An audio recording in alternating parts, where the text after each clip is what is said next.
counter. Well, it's the week a lot of kids have been waiting for all year round. Halloween, of course, coming up on Friday night.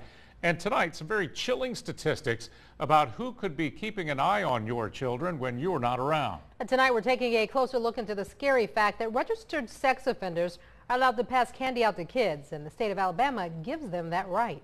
It is the week kids gear up for all year long, putting on their favorite costumes and going door to door to trick or treat. But could the person on the other side of that door be even scarier than imagined? Could you, as a parent, be putting your child in harm's way and not even know it? Tonight, we shine a light on registered sex offenders and how close they can be to your kid come Halloween. In the dark of night, kids run from house to house, dressed up and ready for a night of fun. But how do we know what dangers are lurking behind these closed doors? You don't know who's living in that apartment. You don't know who's living down the street. You don't know who's the new neighbors are.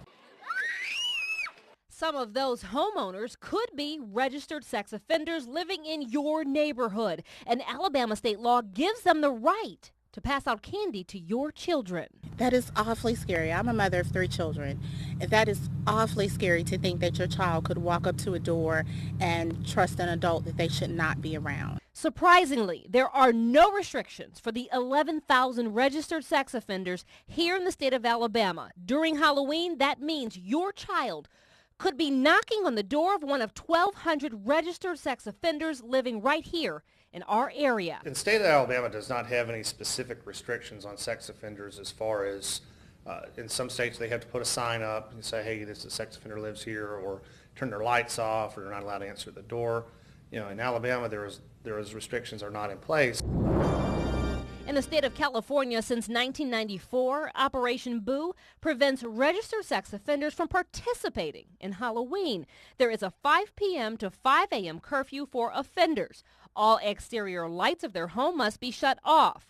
Halloween decorations are not allowed, and the nearly 50,000 registered sex offenders in California are prohibited from offering candy to children.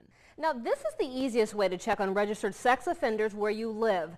Typically, the sheriff's department in your county will provide you with easy online access to a database. For instance, we're looking at the Baldwin County's website, where you can click on the Public Resources tab, which I've already done, and then you can select the Sex Offender Search, which we already have pulled up on the screen. And what you do is you go in and you put in an address and the city and county that you're looking for, and what will pop up may amaze you. They live everywhere, in every community, in every zip code. Back here at home, Pat Guyton with the Child Advocacy Center puts the responsibility on parents, saying now is the time to do your research before your kids head out the door. The Alabama State Bureau of Investigation, based in Montgomery, tells Local 15 News it is up to law enforcement agencies in our area to monitor sex offenders and to make sure they are all in compliance with current laws. Kelly Jones, Local 15 News.